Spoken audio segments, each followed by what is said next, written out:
ओम श्री गुरुदेव दत्त श्री स्वामी समर्थ. नमस्कार मित्रांनो, आपण बघत आहोत संपूर्ण शिवमहापुराण. कलियुगात लोकांचे आचरण हे कसे असेल, शिवपुराणाचा परिचय नक्की कसा आहे, त्याच्यामध्ये कुठल्या संहिता आहे, शिवशंकराचे सदैव स्मरण कसे करावे, हे आपण आजच्या भागामध्ये बघणार आहोत. त्यामुळे व्हिडिओ शेवटपर्यंत नक्की बघा. आणि तुम्ही जर चॅनलवर नवीन असाल तर चॅनलला सबस्क्राईब करा.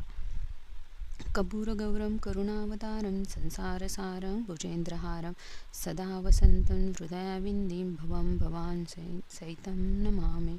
गौरवर्ण गळ्यामध्ये सर्प, परम करुणा अवतार, विश्वाचे मूळ कारण, हृदय मंदिरात सदैव विराजमान असणाऱ्या पार्वती शिवजींना माझा नमस्कार. प्रयाग क्षेत्र हे अतिशय पुण्यकारक आहे. येथे गंगा यमुना या दोन नद्यांचा संगम झालेला आहे. ती एक श्रेष्ठ भूमी आहे. त्या ठिकाणी ज्ञानवंत, तपोवंत, श्रेष्ठ ऋषीमुनींनी एक महान यज्ञ करण्याचे ठरवले. हे वृत्त समजतात महर्षी व्यासांचे शिष्य सूत ऋषीमुनींच्या दर्शनासाठी तेथे आले आणि त्यांना पाहून ऋषीमुनींना अतिशय आनंद झाला.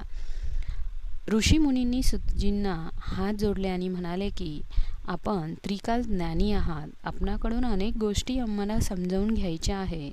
भविष्य काळात मानव समाजाचे कल्याण कसे व्हावे यासाठी आपण आम्हाला मार्गदर्शन करावे. त्यावेळी मुनिश्रेष्ठ पुढे तरी कलियुग येणार आहे आणि त्यावेळी पाप वाढेल, लोक दुराचारी बनतील, लोक नास्तिक होतील, जे आपणास कळते त्यालाच सत्य मानतील, धर्मशास्त्राचा अभ्यास करणार नाही, नैसर्गिक आपत्तींना मोठ्या प्रमाणात तोंड द्यावे लागेल, ब्राह्मण लोक देखील लोभी बनतील, वेदाच्या अध्ययनापेक्षा त्यांचे पैसे कमवण्याकडे, दक्षिणा घेण्याकडे जास्त लक्ष असेल, पैशासाठी विविध गोष्टींचा अभ्यास करतील आणि समाजाची फसवणूक देखील करतील. ते स्नानसंध्या विसरून जातील. ब्रह्म सर्वत्र समप्रमाणात आहे याची त्यांना जाणीव राहणार नाही आणि समाजाला भलत्याच मार्गाने नेण्याचा ते प्रयत्न करतील. सर्वच लोक व्याभिचारी, दुराचारी आणि पापी होतील. धर्माचा विचार न करता अर्थ आणि काम इकडेच त्यांचे लक्ष लागेल. एकमेकाशी वितंड वाद करतील. स्त्रिया देखील दुराचारी बनतील. पतीचा अपमान करतील. मोठ्या मंडळींचा अपमान करतील. लोकांची विवेकबुद्धी नष्ट होईल. त्यांना इहलोकी व परलोकी सुखशांतीही लाभणार नाही. कलियुगातील लोकांबद्दल आमच्या मनात करुणा निर्माण झाली आहे. तरी कलियुगात त्यांचे पाप कशाने नष्ट होईल याबद्दल आपण आम्हाला प्रभावी उपाय सांगावे. आपल्यावर आमची पूर्ण श्रद्धा आहे. प्रयाग क्षेत्री तपस्वी ऋषीमुनी आपल्या हृदयातील चिंता जेव्हा सुतांना सांगतात, हे ऐकल्यानंतर सुतांना समाधान वाटते. लोकांच्या हृदयातील उद्धाराची तळमळ त्यांनी जाणून घेतली. ऋषीजन, तुम्ही अतिशय चांगला प्रश्न विचारला.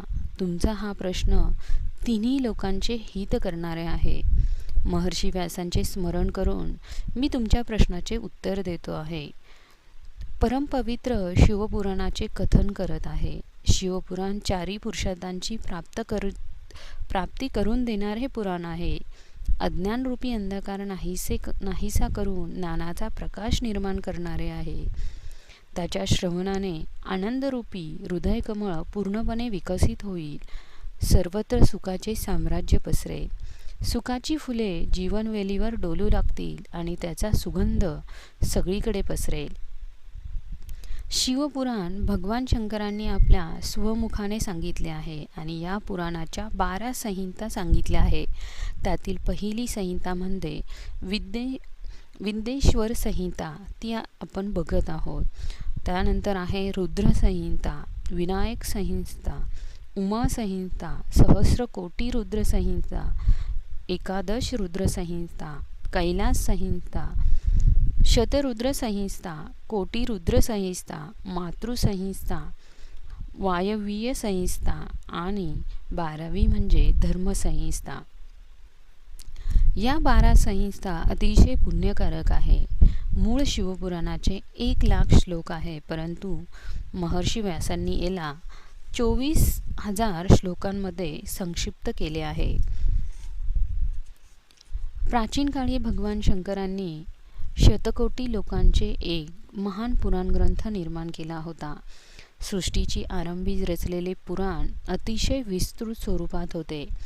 कालांतराने द्वापार युगामध्ये कृष्णद्वैपायन अगदी महर्षींनी या पुराणाचे 18 विभाग केले, त्याला संक्षिप्त असे रूप प्राप्त करून दिले. त्यामुळे हे महापुराण केवळ 4,00,000 श्लोकांमध्ये मर्यादित झाले. यामध्ये शिवपुराण 24,000 श्लोकांचे आहे.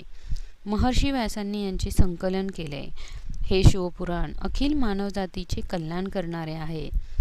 त्रिविध ताप नाश करणारे आहे. मानवाच्या हृदयातील पापी विचारांचा वेल उपटून तेथे पुण्यमय विचारांचे बीजारोपण करणारे आहे. या पुराणामध्ये वेदातील अद्वैत ज्ञानाचा विचार आहे. निष्काम कर्म कसे करावे याचे रहस्य उलगडलेले आहे. जीव हा शिवरूपाशी कसा एकरूप करावा याचे वर्णन या पुराणात आहे. यामध्ये परमेश्वराच्या स्वरूपाचे यथार्थ वर्णन केले आहे. जो कोणी या शिवपुराणाला जाणून घेऊन त्याचे वाचन आणि मनन करेल, त्याचे संपूर्ण आयुष्य हे आनंदमय होऊन जाईल. शंकरजींना सदैव स्मरण कसे करावे, शिवशंकराचे सदैव स्मरण कसे करावे, त्यावर सुतांचे उद्गार ऋषीमुनी सांगतात. आपल्या मुखातून प्रगट होणारे शिवपुराण श्रवण करण्याची आमची अतिशय तीव्र इच्छा आहे. तरी आता आपण ते सांगावे ही आपणास विनंती. तुम्ही भगवान शंकराचे स्मरण करा आणि मी शिवपुराण सांगतो, त्याचे एकाग्रताने श्रवण करा. शिवपुराण हे अमृत मधुर आहे. खरोखर ते वेदांचे सार आहे. यामध्ये भक्ती, ज्ञान, वैराग्यपर गोष्टी आहेत. विश्वामागील अंतिम सत्याचे वर्णन आहे. वर्तमान काळात सृष्टीचा आरंभ झाला त्यावेळी 6 ऋषिकुळातील महर्षींच्या मते सर्वात श्रेष्ठ कोण असा जेव्हा प्रश्न निर्माण झाला, तेव्हा ब्रह्मदेव याबद्दल काय सांगताना ते ऐकण्यासाठी सर्वजण ब्रह्मदेवांकडे गेले. सत्यलोकी विधात्याला मनोभावे वर्णन केले आणि म्हणाले, आपण साऱ्या विश्वाला धारण करून त्याचे पालनपोषण करत आहात. सर्व तत्वांच्या पलीकडे परात्पर पुराण पुरुष कोण आहे हे आम्हाला जाणून घ्यायचे आहे. तेव्हा ब्रह्मदेव म्हणाले, भगवान महादेव हेच परमपुरुष आहे. त्यांना इंद्रियाच्या द्वारे जाणता येत नाही. ते संपूर्ण विश्वाला व्यापून आहेत. इंद्रादी देवदेवता मी सर्व जीवसमुदाय हे त्यांच्यापासून निर्माण झाले आहेत. म्हणून महादेव हे सर्वश्रेष्ठ आहे. भक्तीने त्यांचे दर्शन होऊ शकते. भगवान शंकराची निरपेक्ष भक्ती जर केली तर भवबंधनातून मुक्त होता येते. देवाच्या कृपेने भक्ती निर्माण होते आणि भक्तीने देवाची कृपा प्राप्त होते. भगवान शंकरांची भक्ती करायची आणि त्यांचे जे काही फळ प्राप्त होईल ते त्यांच्या चरणांवर अर्पण करायचे. कर्तृत्व, अहंकार व फळाचा यांचा त्याग करून भक्ती करायची. अशी भक्ती केल्यानंतर जो आनंद प्राप्त होतो तो सर्वश्रेष्ठ आनंद असतो.